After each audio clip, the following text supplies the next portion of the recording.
Good afternoon. I think we'll go ahead and get started.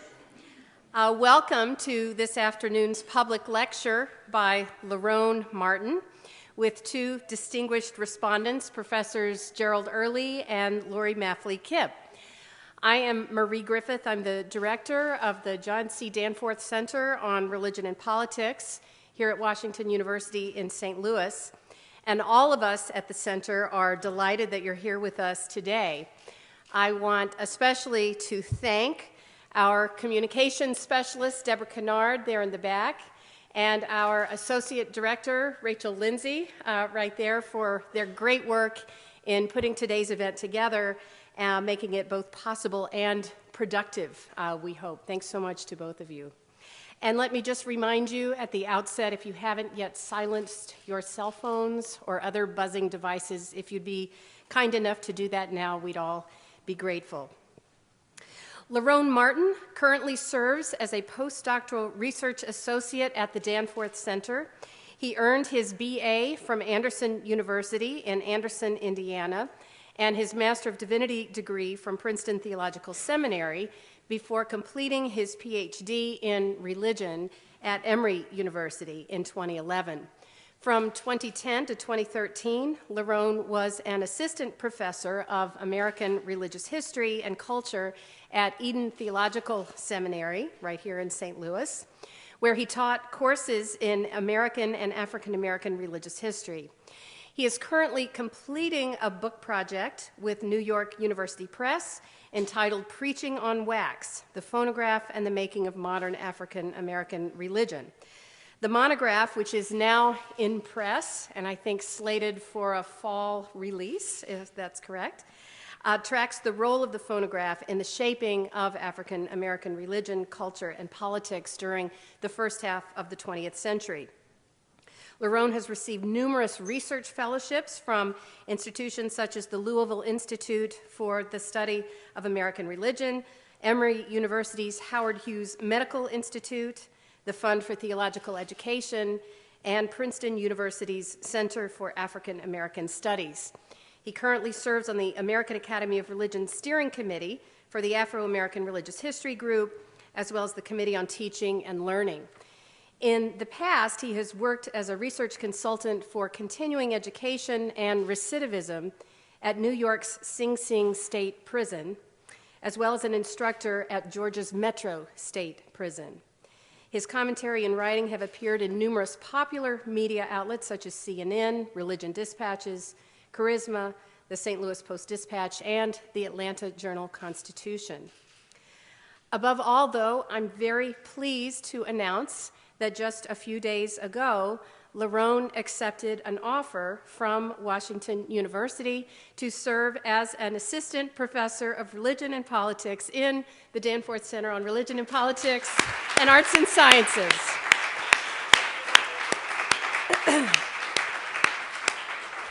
Starting in July then, just as his postdoctoral fellowship ends, Lerone will continue to be with us for what we hope will be many fine and creative and collegial years of working together. Our formal public announcement is still forthcoming. Again, this news is just a few days old, just about 4 days old at this point. But for now, I just want to say to Lerone how thrilled all of us at Washington University are and how truly honored we are that you've accepted our offer and that you're joining the faculty here today. So thank you. We're very grateful today also to have two eminent faculty members responding to Lerone's lecture. Our first respondent will be Gerald Early, who serves as the Merrill Kling Professor of Modern Letters and Professor of English and of African and African American Studies here at Washington University. He's held many, many roles at Washington University.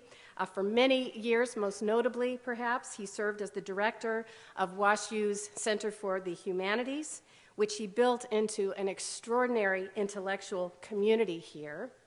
He also serves as a fellow of the American Academy of Arts and Sciences, an honor that all of you know is reserved for only the most esteemed scholars in the humanities, social sciences, and the sciences.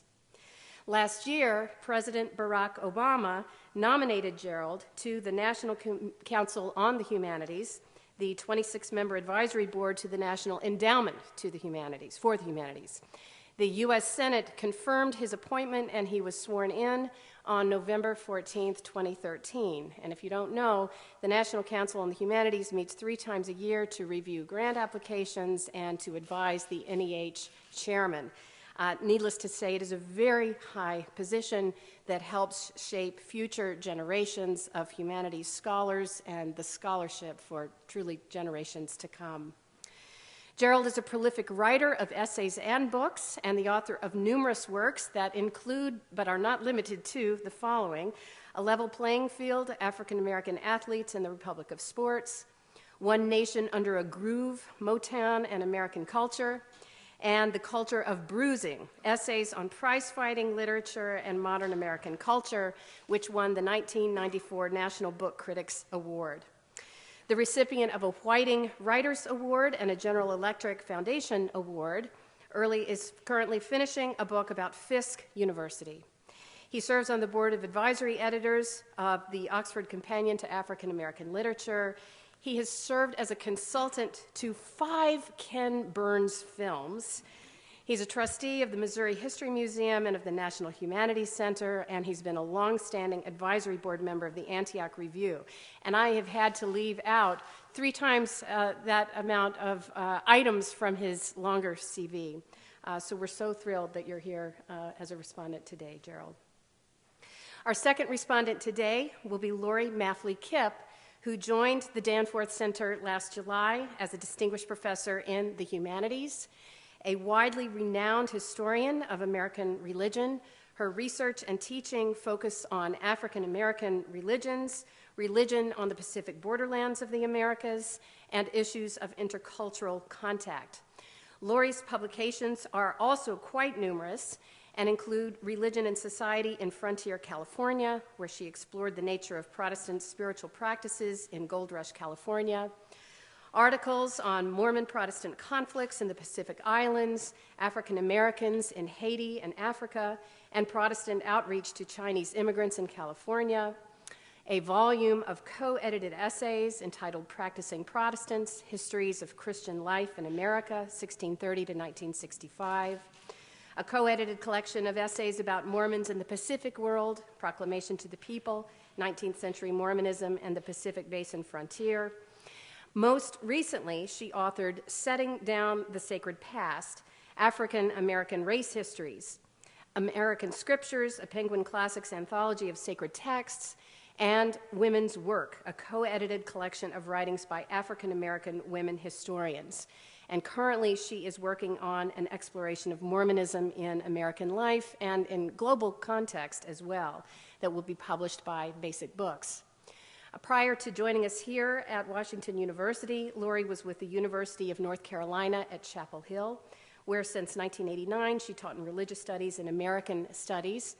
She received her BA from Amherst in English and Religion and finished her PhD in American History at Yale. She's the recipient also of numerous fellowships and grants, including, most recently, the highly prestigious James W.C. Pennington Award from Heidelberg University. This award is given annually to a scholar who has done distinguished work on the African American experience in the Atlantic world. And Laurie is only the 3rd recipient of this award, following Albert J. Rabbitoe and Evelyn Brooks Higginbotham. So thank you as well, Laurie, for being our respondent today.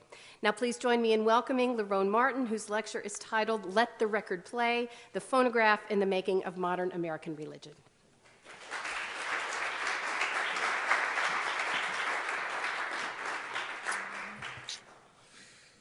Good evening.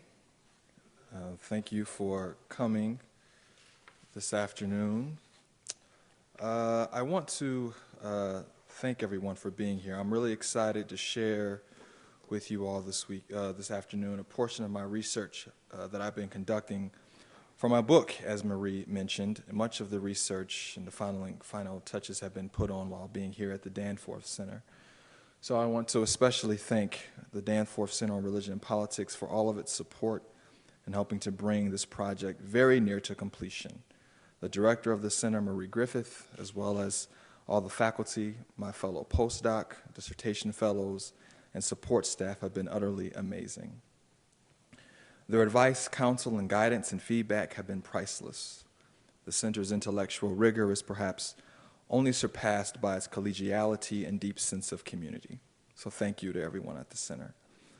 A very special thank you to Laurie and Gerald for agreeing to be respondents today despite my tardy delivery of my comments.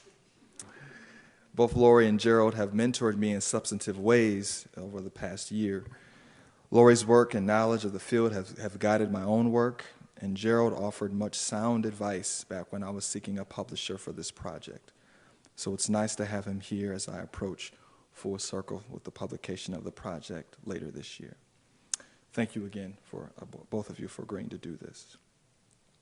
So I want to begin this afternoon by telling a short story and then proceed to explain how this anecdote fits into the larger project. And then I believe we'll move forward to hearing from our correspondents and finally a period of question and answer. So thank you again for coming. The preacher anxiously waited for the train in the sweltering sun. The Atlanta summer of 1926 had proven to be one of the warmest in the city's history. However, nothing, not even record-breaking temperatures, could stifle the spirit of Reverend James Gates.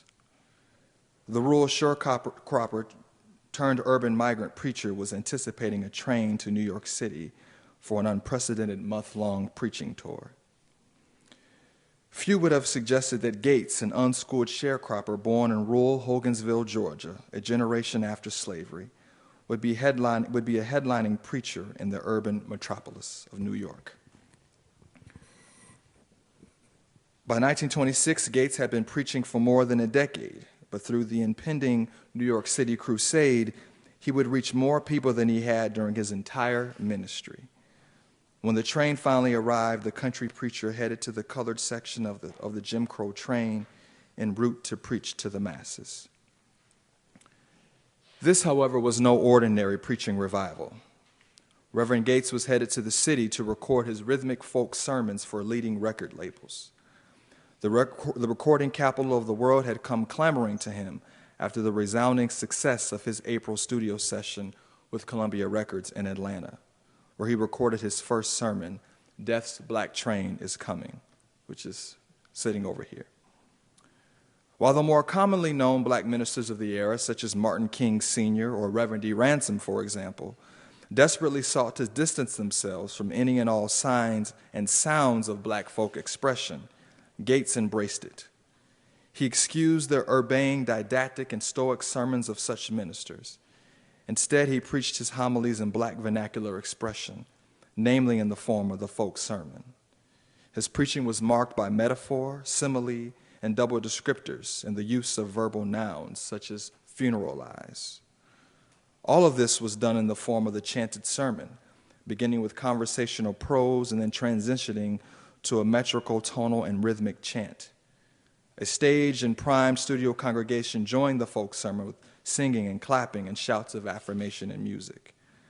These antiphonal sermons avoided scholarly theological discourse. Instead, they employed black dialect to preach topical sermons that addressed Christian piety, racism, and popular cultural events. To the tune and pace of the jazz and blues era, Reverend Gates preached about everyday black life. This homiletical formula for many listeners constituted authentic black Protestant preaching. As Zora Neale Hurston discovered during her fieldwork during the era, a good portion of African Americans deemed the folk chanted sermon the only true form of preaching. Anything else, according to Hurston's findings, was deemed lecturing, not preaching. And for some of her respondents, failing to engage in rhythmic preaching was tagged with the even more treacherous accusation of trying to sound like a white man. Gates went into the studio and embodied this folk sermon. When he approached the microphone in the studio, he uttered the following words, and he would forever shape preaching in America.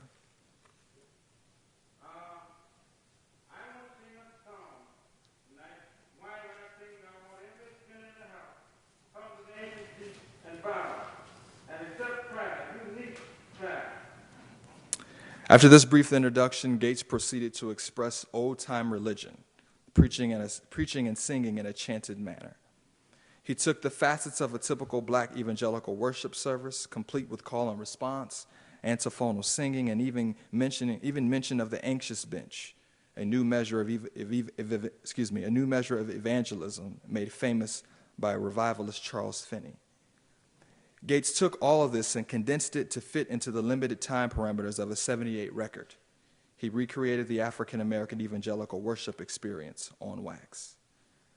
This formula attended to a religious need. An interwar study of black Protestantism conducted by the Institute of Social and Religious Research reported that some faithful church people from rural and small towns, quote, suffered moral and religious shipwreck when they migrated to the city.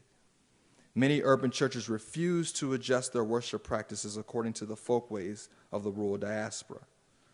Moreover, the membership of the average black urban congregation was 2.5 times larger than the size of the average rural church.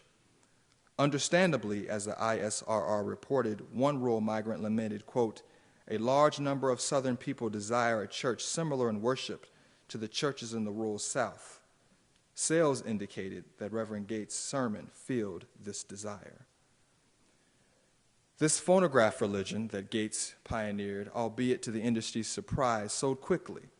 The Talking Machine World, a major industry journal, reported, no one guessed this record would sell as well as it did until suddenly people began swarming into dealer stores.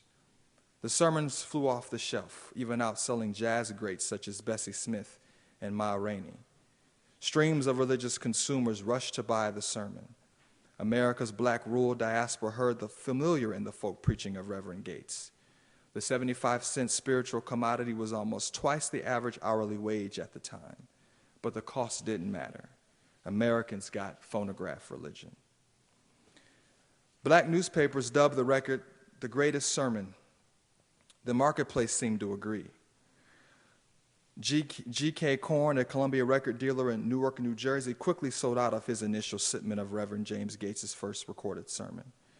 Likewise, the Broad and Market Music Company, one of Korn's local competitors, also swiftly sold out of his stock of 1,000 copies of the sermon. Korn, in an attempt to beat out his competitor, astutely placed a rush supplemental order to Columbia's New York City warehouse. Korn was convinced Death's Black Train is Coming was a hit. However, to his chagrin, the popular record was already out of stock at Columbia's warehouse. Korn was informed he would have to wait until a new stock could be pressed and delivered from Columbia's Bridgeport, Connecticut record factory.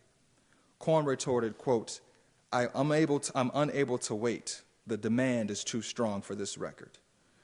Undeterred, the eager dealer made the roughly 80-mile drive to the Bridgeport factory to personally pick up the latest pressings of the sermon. This 80-mile drive was no small feat, given the maximum speed limit of a blazing 35 miles an hour. Nevertheless, the determined salesman was bent on cashing in on this sermon. Korn was not only the only salesman to recognize the writing on the wall. As one magazine reported, quote, wholesalers and dealers were deluged with orders by telephone and telegraph for quantities of 50 and in some cases as high as 500 copies for this one sermon. The craze extended to the South as well. As this black newspaper clipping indicates, the sermon took Baltimore by storm. A surprised Baltimore, Maryland record dealer reported that he sold over 600 copies of the sermon in 2 days. In Atlanta, the manager of the Columbia Records operation in that city visited the label's New York City corporate offices to discuss the exceptionally good summer he had had in record sales. The 20-year industry veteran promptly informed company executives that Reverend Gates' 1926 debut sermon ranked first among his bestsellers. Joe Luttrell, another Atlanta record dealer, was simply astonished at the success of the local preacher's first recorded sermon. Luttrell was selling about 1,000 copies of the sermon every week during his first few months. Never before in the time that I have been connected with the phonograph business, Luttrell reflected, has there been such a demand for a record. It is impossible for us to keep it in stock. Gates' recorded sermons met a religious desire in America, and the American entertainment industry found a niche market. And the advertising blitz was on. Labels advertised the sermon in store posters and handbills, such as the one you see here, featuring a picture of Reverend Gates, as well as a listing of his sermons. Record labels also issued record catalogs, such as this one here from RCA Victor. When opening up on the inside, there'd be a picture of Reverend Gates listed there and all the sermons you could buy and also their price. In addition, sermon advertisements as well in local newspapers, such as this one, which proclaimed the sermon had powerful preaching and powerful singing that grips you until you feel like hollering. Such ads may seem crude to the contemporary eye. However, they were cutting edge at the time and in line with the cultural, gendered, and racial trends of the day. The ads appeared in all the national circulated black newspapers, including the Baltimore African American, Chicago Defender, New York Amsterdam News, the Norfolk Journal and Guide, and the Pittsburgh Courier. Gates's name, face, and likeness were ubiquitous in the black consumer marketplace. He was becoming a celebrity preacher. By the time Gates actually arrived in New York City, Columbia was in the process of hurriedly processing over 5,000 copies of his second sermon release. Meanwhile, more than 10 labels vied to get him in the studio, including industry leaders Victor RCA and Oki and Paramount Records. And the entrepreneur media preacher obliged them all. He was building a national media ministry. The studio jaunt of joining black preaching to corporate America provided a striking juxtaposition. The rural folk preacher was the featured attraction in some of the industry's most technologically advanced studios. When Gates visited Oki Records' sophisticated studio on Manhattan's Columbus Circle, he recorded sermons in rural black expression, namely in the form of the chanted sermon, accompanied by his studio congregation shouting amen. There, overlooking Broadway, one of New York's most famed and modern commercial thoroughfares, Gates recorded sermons such as "Ain't Gonna Lay My Religion Down," a warning of the dangers of urban living upon down-home religion. Gates employed a new method to preach an old-school gospel message. The venture proved lucrative. Labels manufactured the sermons at a cheap cost of about 5 to 7 cents a record and sold them to various wholesalers for 7 cents apiece, a profit of roughly 32 cents per sermon, comparable to an income value today of close to $15. Gates was also rewarded for the success of his spiritual commodities, transforming his life from an impoverished country preacher to a well-compensated and publicized commercial celebrity. The preacher collected handsome compensation and royalty checks on his sermons. Gates received about $100 flat rate per sermon, which equates to an economic status of about $5,000 today. In addition, he earned between 1 and 2 cents per record sale, for comparison to today's artists who receive about 7 to 10 cents per download and roughly half a cent per stream. Gates was rewarded nicely for packaging folk religion. As the front page of the Pittsburgh Courier noted, Reverend Gates' recorded sermons, quote, brought the big royalty checks flying in. Record executives took notice of Gates and the money he was bringing in. Joe Davis, for example, of the Triangle Music Publishing Company of the famed Ten Pin Alley, was one such executive. Davis predominantly handled black talent in publishing. Similar to many record labels of the day, Davis at times attempted to capitalize off of black artists who were not familiar with the inner workings of the record industry. It didn't matter whether or not Davis actually owned the talent or not. Davis, famous for working with famed black artists such as Mamie Smith, Clara Smith, Fletcher Henderson, Ethel Waters, and later helping to establish the singing career of evangelical stalwart Anita Bryant, alerted the Billboard magazine that he had, quote, made arrangements by where he had secured all rights to Reverend Gates' sermon, Death's Black Train is Coming. Davis, Billboard continued, predicted that the publishing sales of the sermon and the song would exceed that of famed multi-million selling hit, The Wreck of the Old Southern 97. However, Reverend Gates, unlike many black culture producers of the day, made certain that he obtained the copyright to most of his sermons and songs, including Death's Black Train is Coming. Should anyone attempt to use it, sing it, or publish the actual song in sheet form, Gates would be compensated accordingly. Such astute financial behavior vaulted Reverend Gates into the lifestyle of Black America's elite, rich, and famous. Gates, for example, purchased a luxury car. Black newspapers commented on how Reverend Gates seemed to glide down the avenue in his luxury Hupmobile. Priced at more than twice the cost of the average Ford, the Hupp Motor Company, as can be seen here in this Saturday Evening Post ad, marketed their cars as scions of luxury and distinction. The company proclaimed that their cars provide entree into circles of wealth and strict discrimination. Hupmobiles were known for their sheen of their plush mohair interiors, aerodynamic design, sloped windshields, and chrome disc and relatively high speeds. With his Hupmobile, Reverend Gates announced his status for all to see. In addition to his luxury car, Reverend Gates enjoyed accommodations that were a far cry from his rural tenement upbringing. Following the explosion of his mass media ministry, he purchased a home in an all-white, upwardly mobile neighborhood in Atlanta, no small feat in the South in the 1920s. Moreover, when he visited New York for his recording sessions, he often stayed at Harlem's legendary Hotel Olga. The luxury race hotel was an emblem of the Harlem Renaissance, located on the corner of Lenox Avenue on 145th Street. Hotel Olga featured artistically designed rooms of mahogany, walnut, and oak furniture. The posh accommodations compelled Black luminaries such as Elaine Locke and Louis Armstrong to make this Black Waldorf Astoria their New York City home. Reverend James Gates did not have the education nor cultural expression typically associated with the Harlem Renaissance or the New Negro, but he was a new kind of preacher, one that established cultural authority and prestige, not on education, not on custom, and not on the acceptance of the literati, but via the marketplace, commercial celebrity, and wealth, all of which literally and figuratively came through the phonograph. The outcome of this phonograph religion was pervasive. Leading labels eagerly sought Black preachers who could similarly transmit Black folk religion from the studio pulpit into the jazz era, and Black clerics lined up.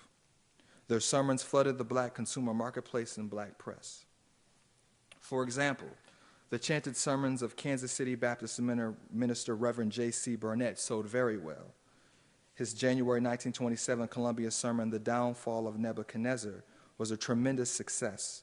Coming off the heels of Reverend Gates' popularity, this sermon sold upwards of 90,000 copies. Church of God minister Reverend F.W. McGee was the most popular Pentecostal preacher on the phonograph. The charismatic bishop's 46 recordings for Victor RCA, including this one on Jonah in the belly of the whale, were marked by the use of popular music, including secular instruments such as drums, horns, clarinet, and trombone. McGee's records were so popular he was able to demand a contract renegotiation with Victor RCA. McGee was originally being paid $25 a sermon, but he refused to record again for Victor until the label paid him what James Gates was making, $100 a sermon. The label begrudgingly agreed. Reverend A.W. Nix, a Baptist minister from Birmingham, Alabama, recorded over 50 sermons in his career, including this one introducing the idea of a sermon series where consumers would have to buy parts 1 and 2. The sermon came complete with a map of all the trains of the Black Diamond Express to hell and all the stops on that route, including Confusion Junction, Gamblers Row, Liars Avenue, and the always popular destination, Dance Hall Depot, with hell being the terminus for all of these stops. Reverend Leora Ross of Cincinnati, Ohio, was the most prominent Black female phonograph preacher of the era. Her 8 sermons, including Dry Bones in the Valley, addressed the nature of the new woman of the 1920s. Her sermon ad here features a picturesque flapper, a woman with a short haircut, cut in a bob, a plain, tight, form-fitting dress with a very low waist and short sleeves, no stockings, and high-heeled pumps. The flapper who eschewed traditional morality by listening to jazz and cutting her hair and dressing in a revealing way is pictured here, stranded in the dry valley of bones, surrounded by death. She is stuck in the proverbial valley of sin. Her only salvation here is the feminine angel descending out of the sky. The sermon commercial proclaimed that the trailblazing female evangelist's homily was, quote, as clear and powerful as if you were face to face with this preacher. A great sermon worth hearing many times. Ross's entire sermon corpus was marketed as an antidote to the culture of the blues woman and the flapper. Reverend W.A. White was very adamant in his sermons against evolution, as this ad features here. The persistent preacher's anti-modernist sermons could be bought at a local record store or, as you can see from this newspaper clipping, could be simply cut out of a newspaper and ordered through the mail. The faithful could just simply fill out the form, cut it out, and mail it in, and the sermon would be delivered. The newest and latest sermon was as near as a consumer's mailbox. In all, approximately 100 African-American ministers followed in the footsteps of James Gates to become phonograph preachers between 1925 and 1941, with the war cutting recording short. Consumers, in turn, zealously bought them. There was a harvest of souls who thoroughly enjoyed hearing old-time preaching on wax, and there was plenty of money to reap in the process. This anecdote, in a small way, encapsulates my book project, Preaching on Wax, the Phonograph and the Making of African American Religion. The project, in short, explains why a critical mass of African American ministers like Reverend Gates and those others that I've mentioned teamed up with major phonograph labels to record and sell their sermons, and why consumers eagerly bought them.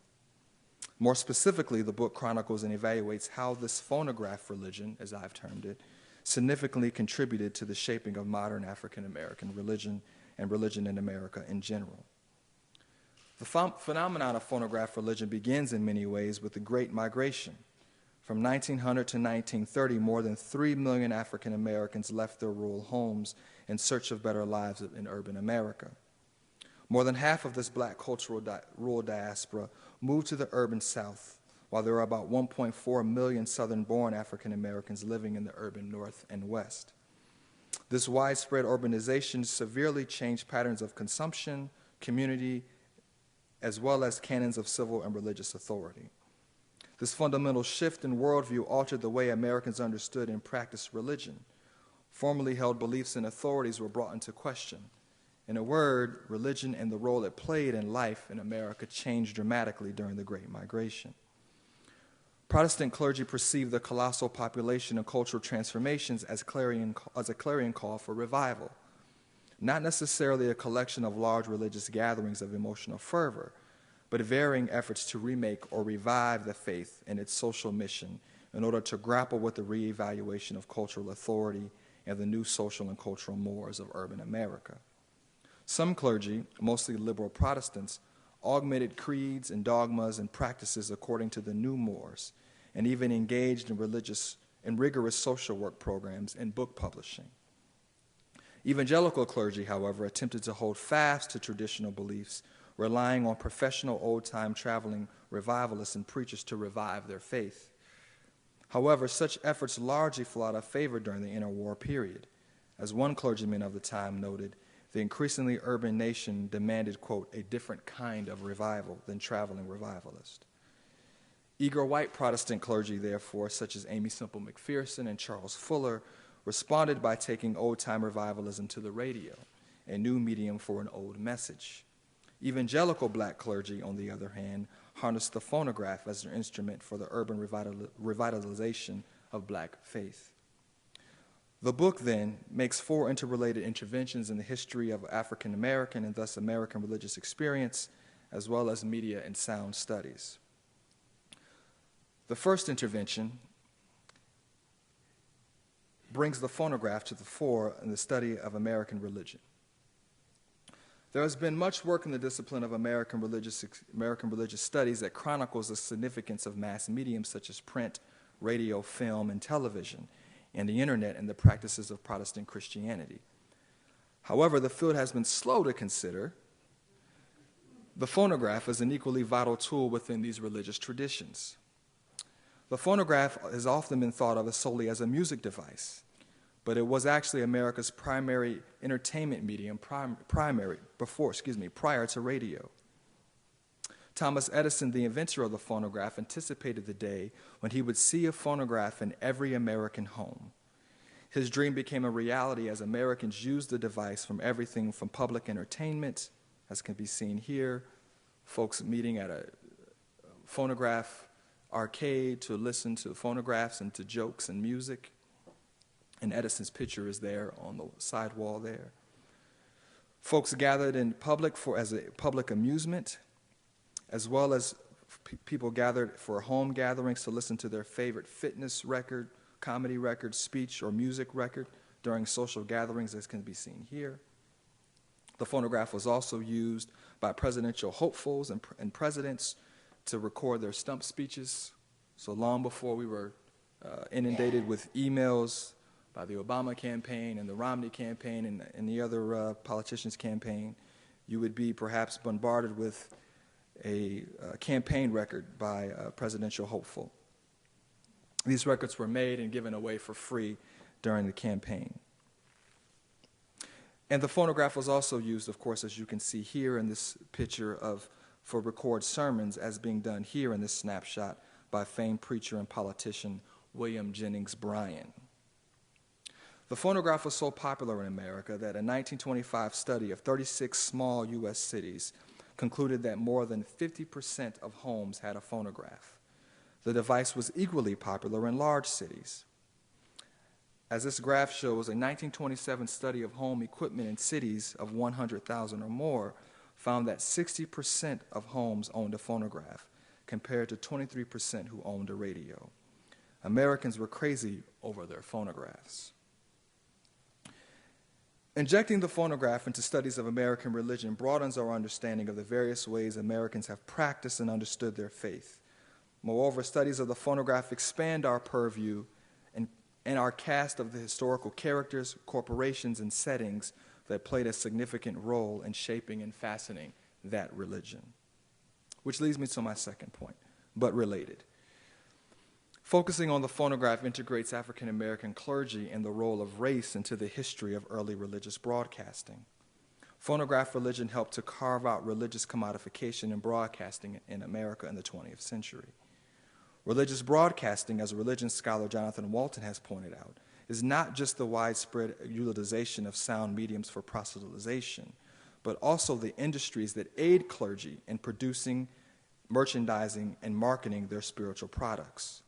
Scores of African American preachers teamed up with corporate America in the form of leading record labels to record and package their sermons and to have them transmitted to a broad and, it turned out, eager consuming public. Now, to be sure, African Americans born a generation or so after slavery were accustomed to seeing the conspicuous presence of black clergy in the national marketplace. Black clergy, as Laurie has pointed out, had long published their sermons for the select literate public. Moreover, following the Civil War, African American clerics began to endorse and sell novel branded products such as homewares and medicines in print form, and also to advertise such products from their pulpits as a display of bourgeois respectability and as a means to raise funds to support black faith communities and institutions. However, phonograph religion went a step further in that it packaged a central ritual and tenet of Protestant Christianity for the marketplace, the preached word. The role of the phonograph in African Americans in the formation of religious broadcasting is often overlooked due to the emergence of radio in American history. As this graph shows,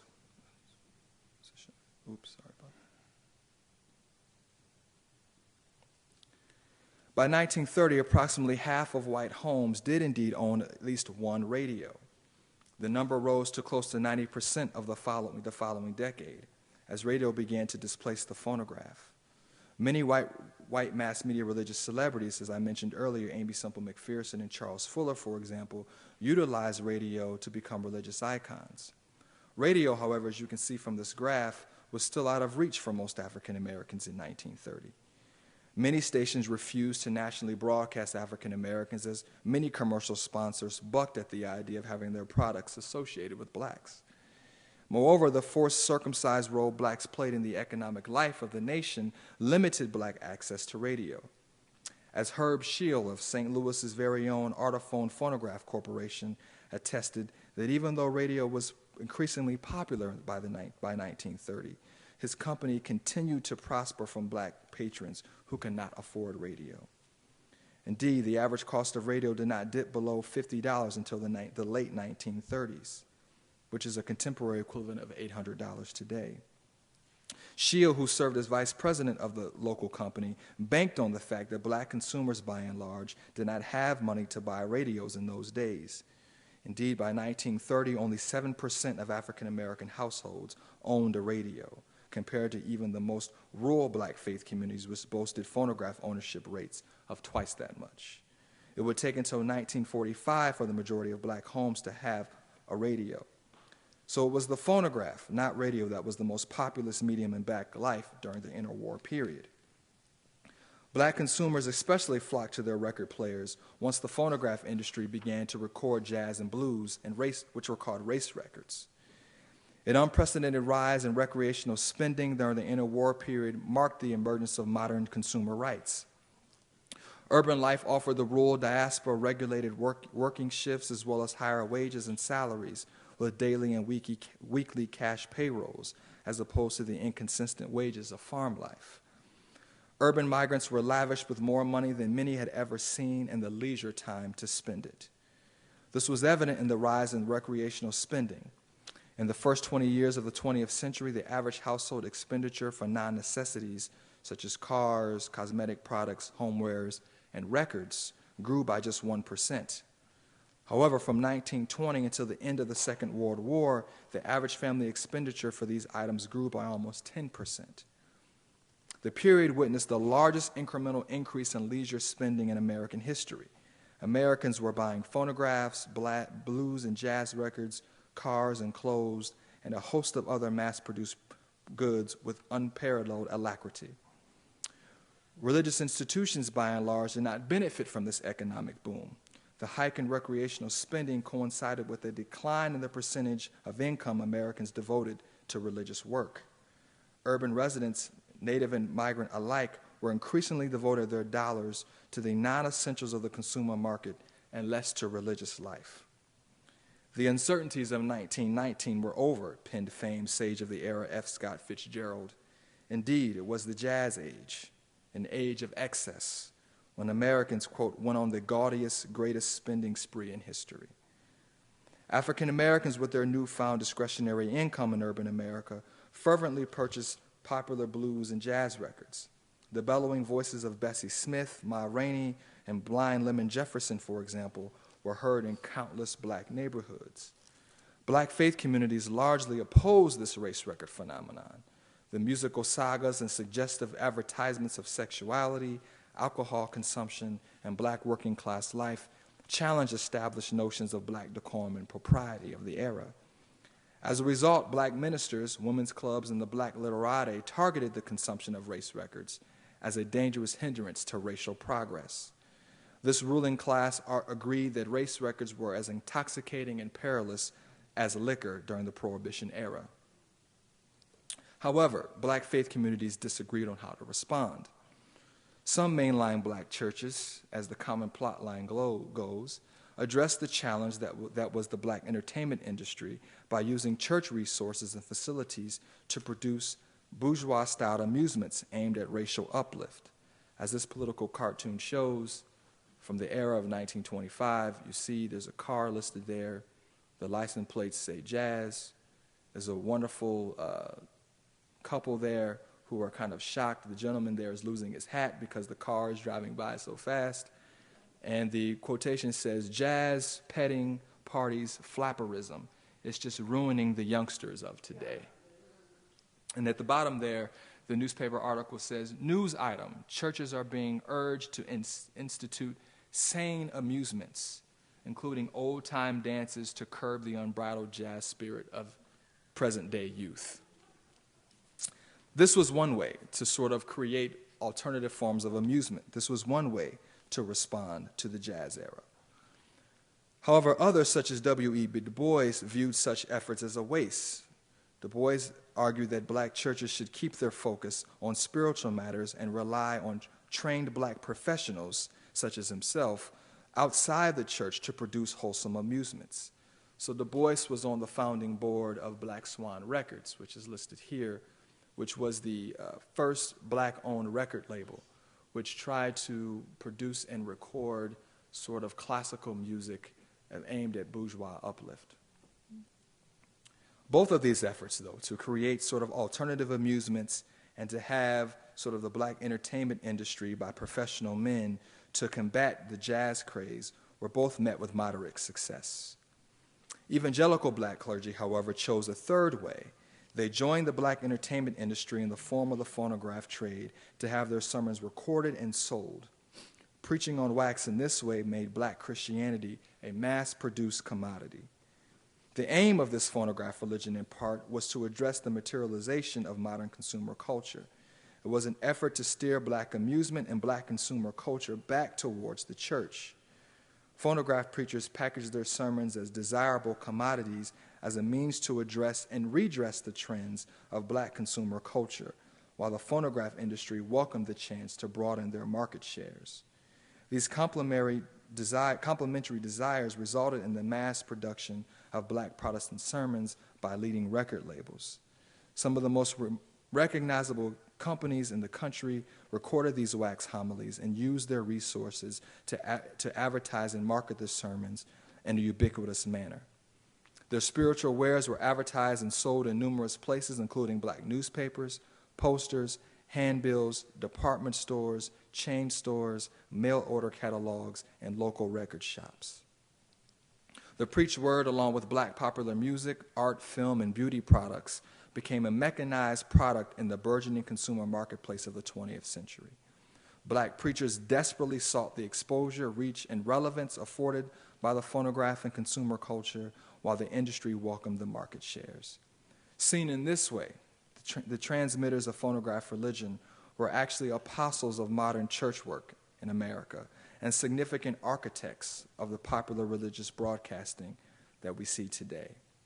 Incorporating African Americans, race, and corporate America into investigations of mass media religion in America might alter how we think of the formation of our contemporary moment.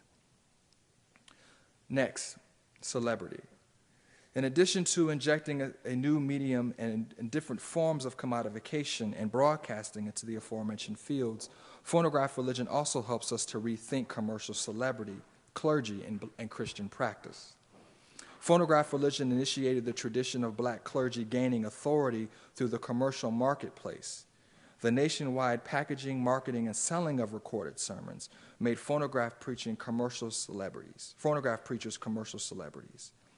Iconic status aided clergy claims of authority and influence during the rise of black cultures of urban professionalism. Some black clergy, such as Martin Luther King Sr., for example, migrated to urban America and pursued education, elected office, and association with elite organizations such as the NAACP to bolster his standing. Popular phonograph preachers, however, eschewed such channels, basing their status on broad commercial appeal. Until recently, the field of American religious studies positioned such celebrity as an anomaly and a departure from traditional black Christianity. Black clergy have not traditionally been seen as attaining the same kind of big-name status in their communities through religious broadcasting until recently. Such practices have long been considered the arena of white Protestants and the black urban sects and cults of the 1930s, such as Father Divine and Noble Drew Ali and others. The contemporary presence of black Protestant celebrities and their branded products, some argue, and have argued, and continue to argue, is evidence of a, quote, new black church. However, commercial celebrity is a significant aspect of historic black Christian practice. That's what I'm trying to argue.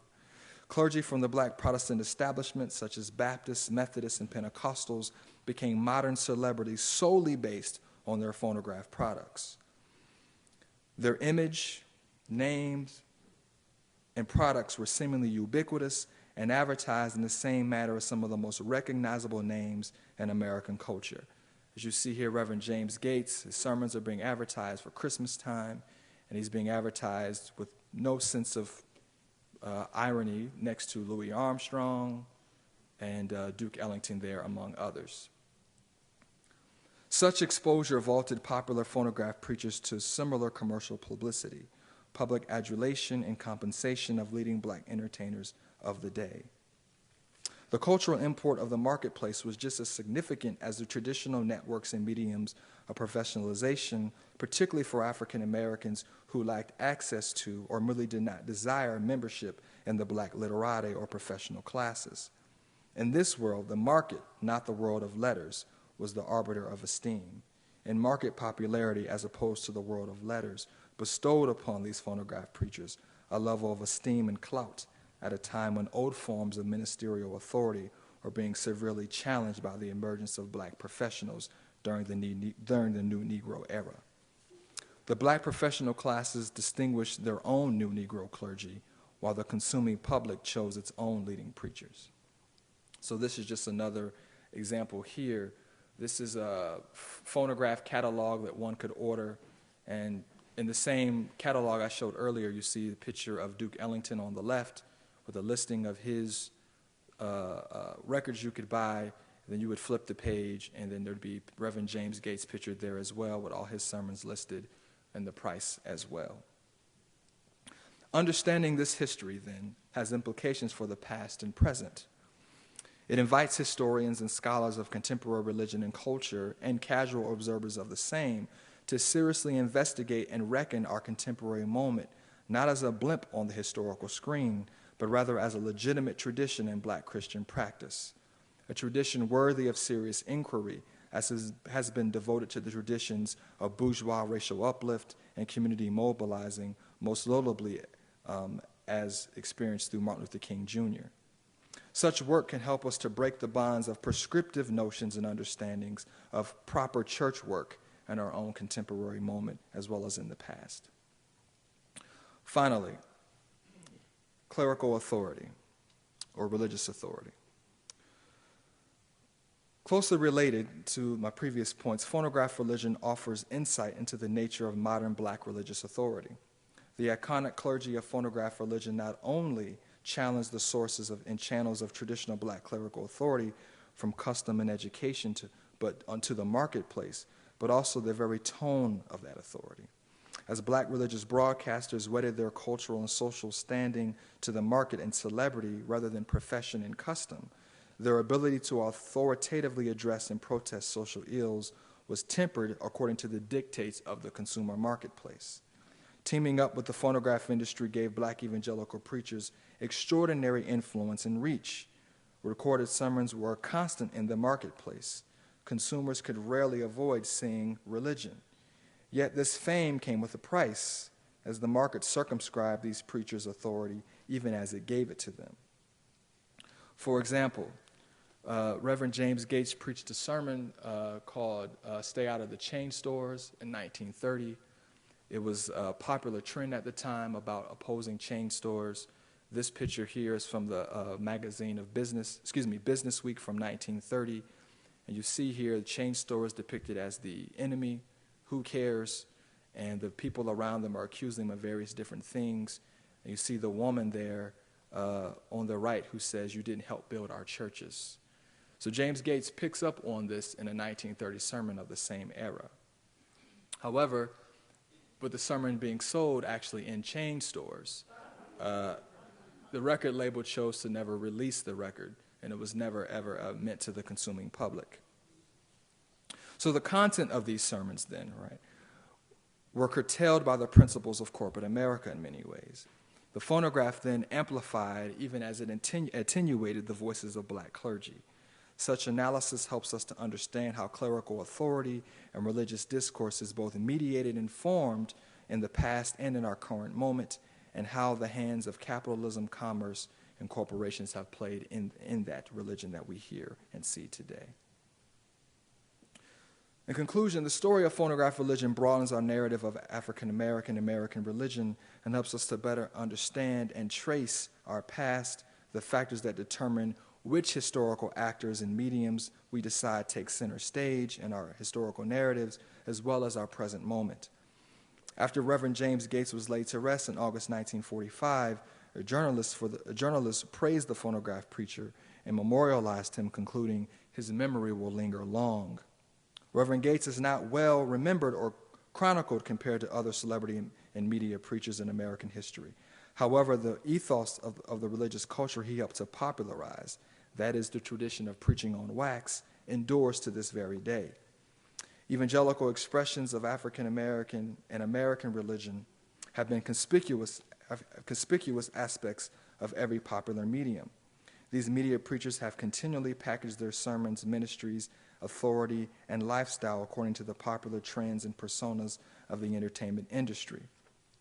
Instead of teaming up with Columbia Records and RCA, which are now both owned by Sony today, today's phonograph preachers, so to speak, team up with Sony, Viacom, Comcast, and News Corp, and other popular media conglomerates to transmit their brand of Christianity into our homes, computers, Kindles, iPads, don't mean to miss any other items there, and MP3 players across the nation and now the globe. Their sermons, like popular sermons on wax, avoid scholarly discourse and rely on plain folk speech and religion to impart biblical instruction for life. All of this is encapsulated in an expressive worship service that is modeled by whatever happens to be the latest trend in popular entertainment at the time, whether it's music, movies, daytime talk show, or as some of you know, as preachers have now started their own reality shows.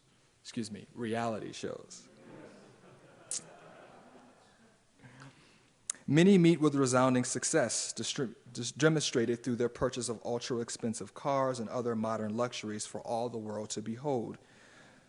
Their publicly demonstrated wealth is used as a means to authenticate their social influence and celebrity, as well as their status and legitimacy in an increasingly professionalized and some would argue secular culture that we have today. Like their phonograph forebearers, these celebrity pastors use popular media to find new and pervasive ways to preach an old message to a changing society and to bring revival to the church.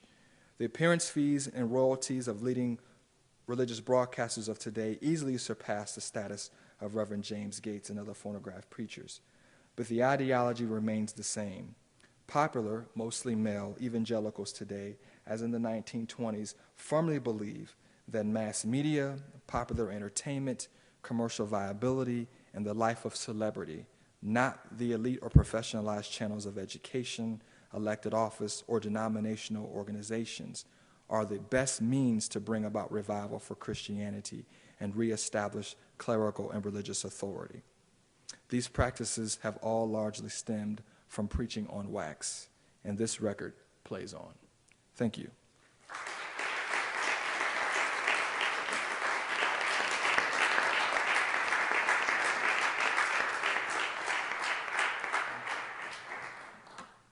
Thank you. I found Lerone Martin's lecture, Let the Record Play, to be very useful and informative. I'm sure that any scholar of the New Negro Renaissance would find much that would reshape or re-inform his or her thinking about that era. The impact of the phonograph record on African-American evangelical Christianity in urban settings in the mid-1920s will certainly change at least one standard approach to the New Negro Renaissance. Lerone's study will make it possible to reimagine African-American urban Christianity instead of examining the emergence of big urban Christianity with churches like Frederick Cullen's or Adam Clayton Powell Sr.'s in Harlem or other comparable churches in northern cities. We can think of the spread of evangelical folk-based Christianity as a major component of black urban modernism because it was spread through the technology of the phonograph record. Typically, these big black sophisticated churches were often the main focus of study of Renaissance scholars because their ministers were highly influential. The churches usually had a strong social mission. Their congregations included a large number of middle-class and professional blacks, and because the churches occupied significant real estate, usually former white church buildings. So the churches were, in effect, a form of black economic power through property ownership. I remember attending a meeting of the black leadership of Philadelphia last year, and the head of the local NAACP asked the audience what was the first piece of property blacks owned in Philadelphia. The answer was Mother Bethel, African Methodist Episcopal Church, started in 1794 by Richard Allen. Owning the actual property was a form of black empowerment that was as important as the theological tenets of the church, maybe even more so since no one talked about the theological tenets of the church, only that it was the first black property owned in Philadelphia. Lerone's account tells us another kind of story of black empowerment. The rise of the black phonograph preachers tells us of the creation of an influential class of sheer black ministerial voices and rhetoricians, and the creation of a sort of invisible electronic church, all the more startling for some because recordings divorced the sermon from the physical presence of a preacher and from a bricks-and-mortar church. In effect, these recordings enhanced the charismatic power of the black minister and made it possible for his adherents, his audience, to be moved by their imagining of his presence through his voice, and to be moved by the experience of the sermon over and over again. Phonograph recordings permitted repetition in the way live experience could not, altering how one could consume a sermon. The recording permitted the sermon to become an electronic text for the lesser educated or for the illiterate. Lerone's paper makes clear that the phonograph record created a new form of black religious culture and offered a new way for black expressive culture to become urbanized and modernized, even if the content of the sermons themselves remained down home. In this way, the analog to this preservation of a pre-modern religious sensibility through highly modernist technological means is the secularist folklore recordings of the single male blues singer guitarists, people like Blind Lemon Jefferson, Robert Johnson, Charlie Patton, Mississippi John Hurt. These people, these blues singers, are actually the secular analog of these black religious preachers who were being recorded, and they were being recorded at the same time. Lerone suggests that now we must understand black urban religious experience differently as something that was consumed in the sense of literally buying a mass-produced product that was clearly meant to be entertainment, as secular blues records were. In this way, the phonograph sermon empowered the black urban Christian in a way any consumer might be empowered by exercising choice and discretion in the marketplace, demanding that his or her taste be accommodated. So the black religious consumer was being empowered in the same way that the person who was buying blues records was being empowered by having your taste represented and accommodated in the marketplace. The market was the great equalizer for lower-class African Americans in their status struggle with middle-class professional blacks, as Lerone points out in his paper on page 16, which you don't have the text of, but at any rate, it was on page 16. And Lerone makes a great point of this status struggle between blacks and the importance of being able to go to the marketplace, for poorer blacks to be able to go to the marketplace to be able to buy these records, and how that was, as I said, a great equalizer for them in their status struggles with middle-class blacks. But this phonograph sermon also contradicted the values of the very commercial medium that made it possible, and thus the religious entrepreneur who used it ran the risk in the long run of alienating as many people as he might attract. That secular expression, the devil's art, would use the most modern means to disseminate its baleful influence was, for fundamentalists and folk believers, to be expected. That people would use this secular form would use these modern means for secular music. That religious expression would use the same means to disseminate itself was problematical. After all, the problem with modern religious expression, excuse me, I misread that sentence. Let me start again. After all, the problem with modern media was that they reduced everything to being mere entertainment. Nothing was transcendent anymore. The blues musician and the black preacher were being sold to black audiences in the same outlets and in the same mass media form. As Albert Murray wrote, quote, "As for the blues musician being an agent of affirmation and continuity in the face of adversity, hardly anything could be further from the conventional down-home churchgoer's most fundamental assumptions about the nature of things. The church is not concerned with the affirmation of life as such as the blues musician is concerned with. What it is concerned with, in its view, is only a matter of feeble flesh to begin with. The church is committed to the eternal salvation of the soul after death, which is both final and inevitable. It is not for man to affirm the will of God, because his will is not something that a mere man can question anyway, no matter how arbitrarily adverse his circumstances. Actually, the only thing that a good church member can affirm in his faith in the word of God and mercy is the word of God and mercy, because whatever what is forever in doubt is not life, however wretched, but your own worthiness, which is to say steadfastness in the face of temptation, unquote. But commodifying the black preacher's voice in the marketplace as the blues singer's voice was commodified, by doing this, isn't it possible that in such a confused reductionism, the preacher becomes, like the blues singer, just another form of temptation? So in this way, what happens is that you conflate both the blues singer and the preacher, and you wind up in this way also conflating the Christian and the secular blues fan. But commodifying, whoa, I read that sentence. To underscore this point, Louis Armstrong, arguably the greatest of all secular black musicians to emerge during the New Negro Renaissance, made a series of religious recordings in 1938, including Elder Eatmore's sermon on throwing stones and Elder Eatmore's sermon on generosity. Were they meant purely as humorous parodies of black phonograph sermons? Were they tributes to such sermons? Were they throwbacks to minstrelsy or a modernist blending of black sacred and secular cultures? How did the black faithful and the black blues people receive these records? Lerone's paper helps us rethink the New Negro Renaissance by reminding us that the use of the phonograph record in African American culture was for more than music. Indeed, the phonograph was never in its early days seen as exclusively or even as mostly a medium for music. The speaking voice was also important, and it was thought that the phonograph record would be an important source of instruction and enlightenment, not merely entertainment through music.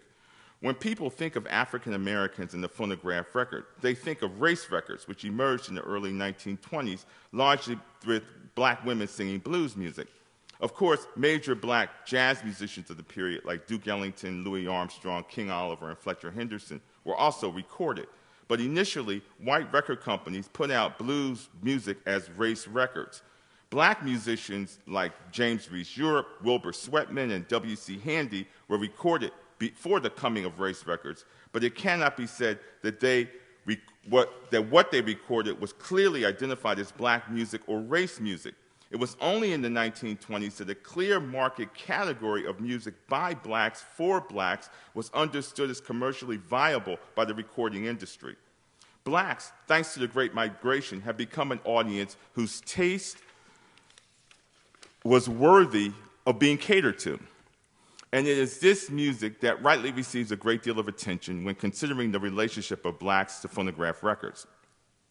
Lerone offers another dimension to our consideration of race records, which has much to do with the singular nature of the black voice and black vernacular. The recorded black sermon was not simply about the power of the black voice or black language, but the power of black folklore, because in the 1920s, indeed well into the 1930s, blacks were largely understood by nearly all sides of the white political and social spectrum as a folk, not as a proletariat. Lerone rightly underscores this folk element in the sermons in his paper. But it was also acknowledged by the black literati at the time, this obsession with folk as a kind of foundation of African American culture. In 1927, 1 year after the Reverend James M. Gates arrived in New York to record his sermons, poet, songwriter, novelist, and NAACP leader James Weldon Johnson published God's Trombones, 7 Negro sermons in verse. Most of the poetic sermons were written in 1926. The Creation, the first sermon in Johnson's book, was written in 1919. All of them sprung from Johnson's boyhood memories of black folk sermons. Knowing what we know from Lerone's paper, we can look at Johnson's book and contextualize it in a new light. But Johnson's book, like the Joel Chandler Harris Uncle Remus tales, which first appeared in 1881, also speaks to how the folk is constantly defined and interpreted by the literati, by the bourgeoisie professional classes. Even more to the point, Lerone writes, quote, "The content of the preacher's recorded sermons was curtailed by the principles of corporate America," unquote. This was true for race records in general. Whites controlled the content of it. Who knows what black expressive culture might have been in the days of the Renaissance if blacks were the ones who defined it? What is black folklore anyway, if we were to understand it as something that black people actually defined and understood and created as a subset of their own experience? It is something that they wound up having to share with whites as something that was used to define their own expressive creation. I conclude with a few minor points.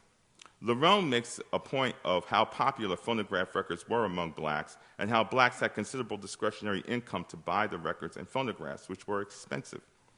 But I think this needs to be put in a bit more perspective. I assume that one reason why phonographs were more popular than radios was because of electricity. You didn't need electricity to operate a phonograph. You could wind it up, but you needed electricity to operate a radio. And electricity disseminated in this country very slowly among poor people. It was common for poor people well after World War II, many poor people, especially in the South, not to have electricity. And since most black people still lived in the South, even up until World War II, it's not surprising that a number of them would not have radios simply because they didn't have electricity.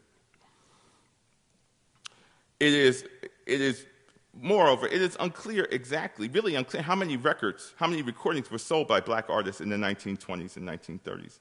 Most of the numbers are untrustworthy. And when someone says 5,000 sides were sold, that is different from saying that 5,000 recordings were sold or that 5,000 records were sold. Sometimes writers use these terms interchangeably when they actually mean different things. In other words, no one really knows for sure how many records black people bought before the phonograph market collapsed. And it did indeed collapse in 1931 and never fully recovered in the 1930s, which Lerone doesn't talk about in his paper. And blacks, with the lowest income of any demographic, absolutely stopped buying records. And blacks absolutely stopped being recorded for 3 years during the first years of the Depression. Between 1930 and 1933, no record company put out records by black people because the market had collapsed. A shortage of shellac kept the industry from fully recovering during World War II. So you can say that the record industry really didn't fully recover until after World War II.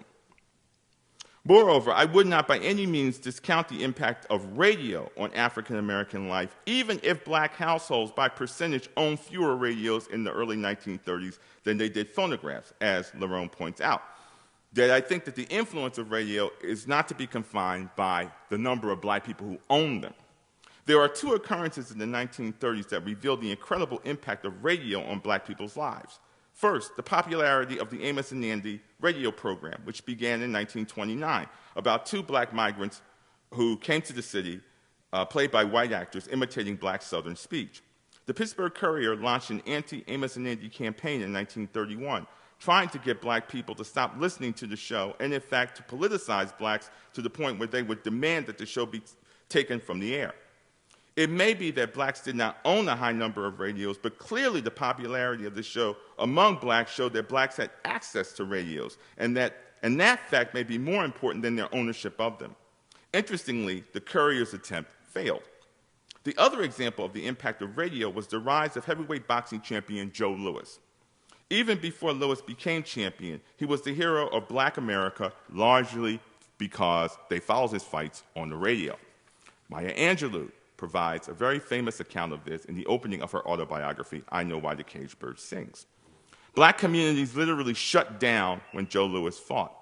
Everyone went somewhere where there was a radio, and apparently radios were plentiful enough in the black communities in the mid-1930s to satisfy this audience. Joe Louis was the first modern black media hero. I would argue that the radio had as large an impact, if not higher, on blacks in the 1930s than race records because of the depressed market for records. But I leave that to Lerone to parse in his book, which, he does.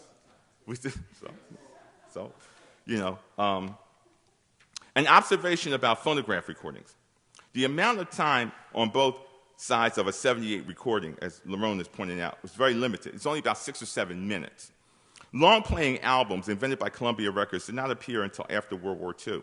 So early phonograph records were only at best an approximation. Most musicians considered them the equivalent of calling cards. Many never took records very seriously and certainly did not think that they could have a permanent or archival value. Enrico Caruso, who made lots of records, never took any of them seriously. I mean, he thought records were a joke. They were just something he made some money, extra money with. And many jazz musicians had the same attitude about them. If you want to hear really what I can do, you come down to the club and see me. You don't listen to a record, man, you know? So actual sermons, of course, were much longer than 6 or 7 minutes.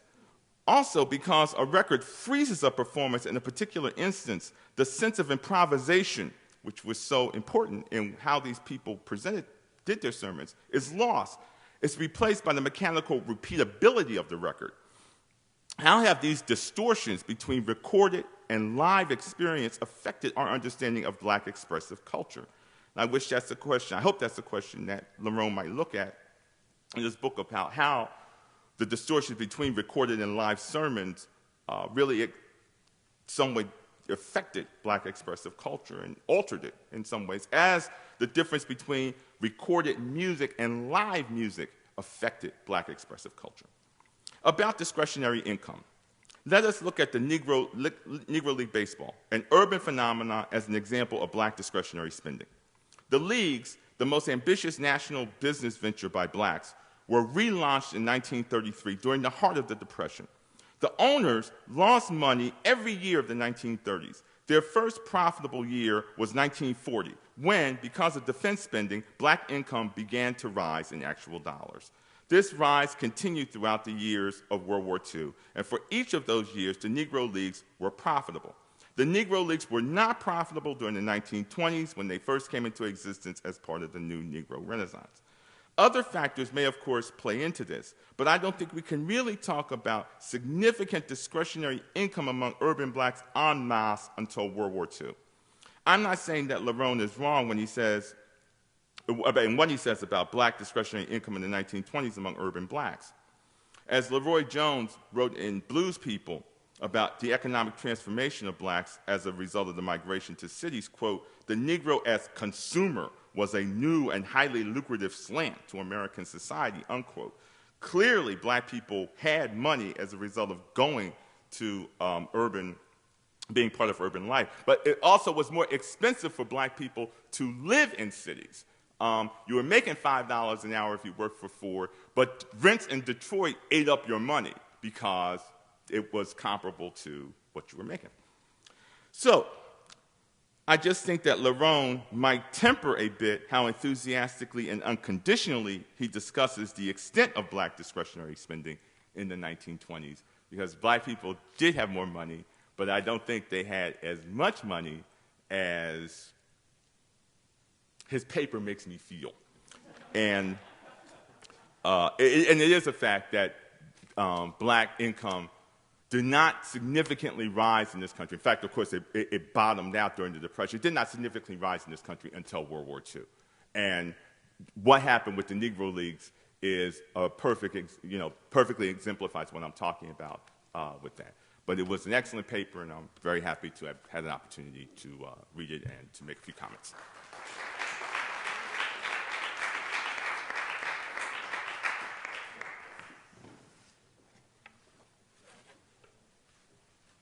Thank you. It's a pleasure to be here. First, I want to thank my colleagues at the Danforth Center for inviting me to offer some reflections on Lerone's outstanding project. And I'd also like to thank Lerone himself for setting out here the framework for your book. I've had the pleasure of reading through the entire manuscript, in fact, and so much of what I have to say, I feel, is almost an encouragement to just say what I know you're already going to say in the book as well. So my comments are going to be brief. They circle around, in some cases, some of what Gerald has already said in a somewhat different form. I've taken it as my task to focus on just a few of the most important contributions that this work makes to our understanding of African American religious life. I'll begin by repeating Lerone's point that his research explores a world that has been relatively understudied, or perhaps more accurately, it has been talked about often but poorly understood. Many who have written about this period of race-based migration, the 20s and the 30s in particular, and especially those who have written on religion in this context, have relied either on a few prominent figures to stand in for the whole, or have lapsed into a series of polarities that simply don't hold up on close examination. So, for instance, we know a great deal about some of the key actors of the Harlem Renaissance, including their varying views on black church life. There has also been excellent work in the last few years on prominent race leaders, as they were then known, including Benjamin Mays, Carter Woodson, and W.E.B. Du Bois, men who held firm opinions about the need for racial uplift and what some have termed religious respectability. For many of these artists and intellectuals, the religious life of ordinary black folks held little intrinsic interest beyond what it could stand for politically. For instance, in the studies of Benjamin Griffith Brawley and Kelly Miller, black academics who came to prominence after 1900, the place and role of Protestant churches, as well as the Afro-Christian consciousness that they had fostered, was downplayed, if not silenced entirely. Similarly, the trend toward representation that introduced the trope of the new Negro after 1900 to black and white audiences, a trope featured in the work of Du Bois, Woodson, Alain Locke, and other writers and artists of the Harlem Renaissance, was decidedly silent about the Protestant faith. In part, this absence reflected the professionalization of the disciplines and the rise of the first generation of African American professors within universities, held to different standards of what constituted evidence and historical analysis. African American scholars marginalized religious experience and assertions of divine causality as vestigial, if not romantic, remnants of the Negro past. And this was often, when Gerald referred to the Negro folk, often the folk was invoked as a way of saying that romantic part of ourselves which is now going away. They still studied churches, of course, but depicted them as either artifacts of a fading legacy, the rural and folk churches, or, as in the case of the growing number of large urban congregations, progressive organizational vehicles for voluntarism, uplift, and philanthropy. This is also not the world, the one that Lerone is describing, of the black gods of the metropolis, those marginalized religious cults of the 1920s and 1930s led by Sweet Daddy Grace and Noble Drew Ali that were documented and categorized, not coincidentally, by a black Presbyterian minister and participant in the Harlem Renaissance, Arthur Fawcett, in 1944. Their adherents, those of the cults, are depicted most often as, this was Fawcett's word, unrestrained disciples of charismatic leaders who preach to the downcast and disappointed. And their leaders, in turn, have since been characterized as the precursors of televangelists and prosperity preachers, showy, dramatic, and often eager to feed off the psychic neediness of their followers.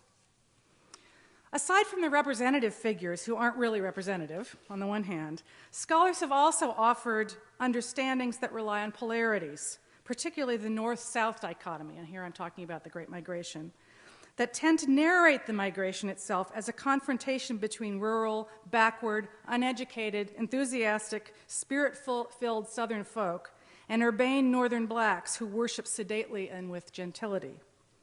The migration, then, serves as the historic collision that sets black modernity in motion by the sheer force of its impact. Obviously, this was a moment of tremendous transformation within African American communities, materially, socially, and institutionally. The Great Migration not only drove African Americans northward, but also drove rural blacks to the southern cities.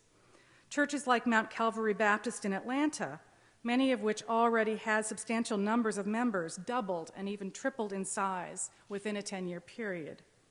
These transitions led to fundamental strains as the texture of religious life changed, as well as tremendous opportunities with the growth of new audiences and emerging technologies. It took many religious leaders / entrepreneurs, keeping us mindful of the commercial piece of this, it took many of them time to find their place in these new worlds. So, for example, Thomas Dorsey, composer of Take My Hand, Precious Lord, perhaps the most famous gospel hymn of the early 20th century, struggled financially to support his musical career until church doors were open to him, with some assistance, actually, from J.M. Gates, who brought Dorsey into national prominence through his revivals. Mahalia Jackson initially was turned away from upper-class black churches because of her spirit-filled style that didn't mesh well with elite sensibilities. Now, I hasten to add that none of these representations are wholly true or false, but they're exaggerated and stereotyped for historical effect, and I think they have been in the scholarship.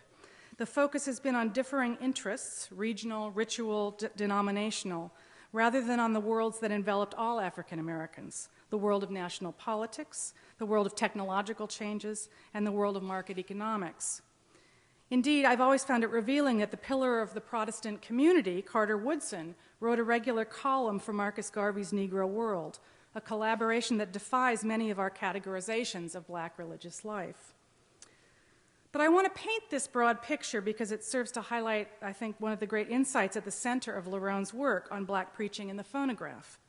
Rather than chasing down the polarities, this work moves us to a nexus of activity within African American religious life that can, in turn, illuminate the rest, shining a light outward on the economic, religious, regional, and social forces that shape the worlds of ordinary African Americans, forces that connected them with one another as well as with white Americans. More specifically, this work highlights the roles of suppliers and consumers in an economy that was shaped by religious expectations and which in turn reshaped religious forms. Preaching on Wax foregrounds the nexus of economics, religion, and politics in which figures like J.M. Gates, Thomas Dorsey, and Mahalia Jackson moved and worked. And it thus drives home the fact that in the 1920s and 1930s, the vast majority of African Americans lived between the elite world of Morehouse, Howard, and the NAACP, and the more radical and marginalized spaces of the Universal Negro Improvement Association and Father Divine's Peace Mission, and many moved back and forth between them. So I just want to speak briefly about religious expectations and religious forms as a way of posing some questions for Lerone. First, this study demonstrates the extent to which entrepreneurs, making use of available technology, relied on religious expectations to shape their products for the market. We see this in Gates's career, as he is sought after by record labels who see profit in packaging sermons for sale. What is fascinating here, however, is that Gates is a willing participant in this experiment. Indeed, over time, he practically owns the territory by playing off record companies against one another. One might well mistake this for a story of the commodification of religion, and we could talk about your use of that term. A case of dastardly businessmen duping either the minister or the minister and the businessmen together duping an unwilling public. But it's more interesting to view this, I think, as you do, as a lens through which to assess assumptions about religious experience and practice. It's also impossible, I think, to see this as a story of simple rural folk who are victims of new economic forces. In this marketplace, Gerald referred to it as the market that equalizes, consumers are relatively informed buyers and players of records. Now, this focus on the links between market forces and religious life is a refreshing change, I think, in the literature, in that it moves us away from the easy and patronizing morality tales that have shaped much of the previous literature.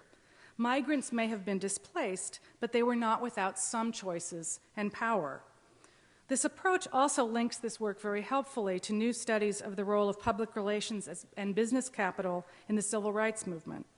Recent work reveals how black marketers, advertisers, and cultural producers, such as ebony publisher John H. Johnson, life photographer Gordon Parks, and DC-based public relations guru Moss H. Kendricks, played important roles in promoting particular kinds of African American images in the 1950s and 1960s, and demonstrates that their work figured importantly in the political successes of the civil rights movement. So this is a perfect segue into that kind of scholarship. Yet, even as this take provides an important corrective to previous understandings, I can't help but wonder where the moral weight lands weight lands, when I say that right, when we elevate the role of economic choice. Now, this is a question, I think, for all of us with interests in newer currents of religion and economics. What are the dangers of seeing this as some kind of neoliberal success story that equalizes blacks by giving them the right to buy things and to have a certain kind of economic choice? It seems like everyone's happy in this story, in fact. And so I wonder why I still feel so uneasy about that Hupmobile. I can't get the Hupmobile out of my mind. Or, if we take this into the present, the televangelists, the unease with which I look at the issue of black televangelism or white televangelism, for that matter. There's some, there's a moral narrative here someplace, and I want you to say more about what you think that is. The second point to make is that ritually and aesthetically, the wedding of phonograph and sermon culminated in new religious forms. And this is where I'm not sure if I disagree with Gerald or I'm just adding to sort of what he's already so well said. And that is that these aren't sermons anymore. I guess that's the easy way of putting it. I think this is something else. Maybe we call them sermons, maybe we don't. Ironically, the story of African American music in this era has been better documented than that of black preaching. I was surprised, in fact, when I first heard one of Gates's recordings, and you can go on YouTube and hear them for yourself. It does not sound like any sermon one would hear in a church service. Culled from its ritual context, the sermon is the length of a song, and this is, I assume, dictated by the size of the 78. That's about 3 minutes, a little over. It's part spoken and part sung. It's highly stylized, so it's not simply, in any simple way, straightforward folk speech, whatever that might be. It's not extemporaneous speech, as Gerald has already alluded to. This is fixed in the form of a record now. It's repeatable, and therefore it doesn't partake of the same kind of extemporaneity that one would find in a church service of sorts. Or even it doesn't even sound like the lengthy chanted sermons you would hear in a southern church that go on much longer than 3 minutes, I can assure you. So something different is happening here. And it's not like, anything one would hear in a church. So I guess the question is, what is this new religious form and how does it function? Now, one could ask this question philosophically, I guess, or in terms of religious studies. Religiously, what is this new thing? I'm more interested in the historical question of how listeners themselves understood and interpreted this new form. Was it still religious in any meaningful sense? I take it that this is something that the listeners probably argued about, but I want to hear some of the argument of that. It certainly was the case with the use of instrumentation in church services. So the guitar, Rosetta Tharpe, couldn't use her guitar in the church services, right? She couldn't sing in certain ways. But I don't have a sense here of the sort of the texture of that argument. Do we use this in church? Can it become an effective tool for evangelization? Do we send this off to Africa, with the phonographs or something to go evangelize other peoples? Or does the technology itself, including the mediated nature of the experience, transform the content and form into something other than a sermon?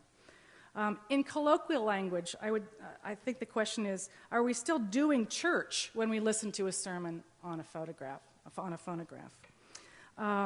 So it's sort of a host of questions that I don't know if we have answers to, but certainly are worth asking. The second and related point I want to raise is about the quality of the experience of hearing a sermon, or whatever we're going to call it, like this. Listening to a phonograph recording may not seem, on the face of it, like an intimate act. But in thinking more about the lives of migrants, one has to wonder, and I think, Lerone, you say this, if hearing a sermon in the setting of a home was preferable to being in a church with thousands of members, one where you felt uncomfortable because you had come from a smaller church somewhere else. What initially struck me as the sparseness of the sound, sometimes just the preacher and sometimes just a few voices doing sort of a call and response behind the preacher, might also have been the very feature that made this popular. A recording was repeatable, as I already suggested, and a recording could be listened to in a smaller room.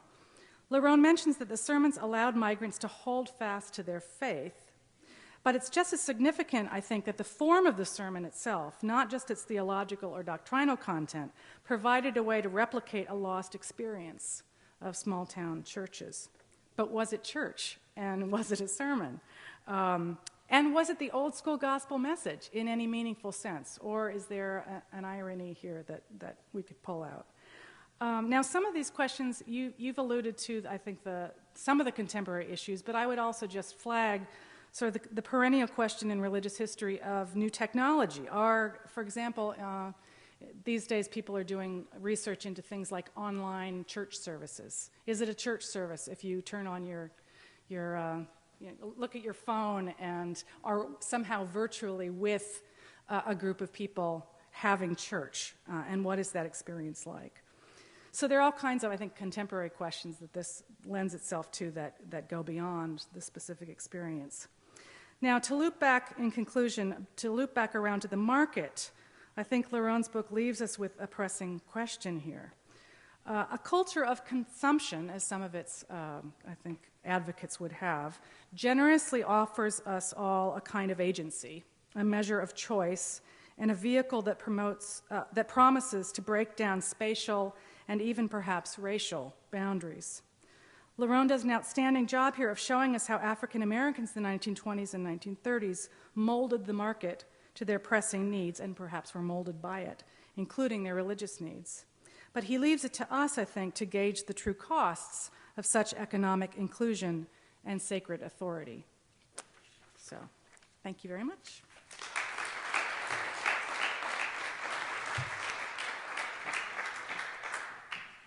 We've gone slightly over time. If anyone needs to leave, please feel free to do so, but I think we must give Lerone a last brief word.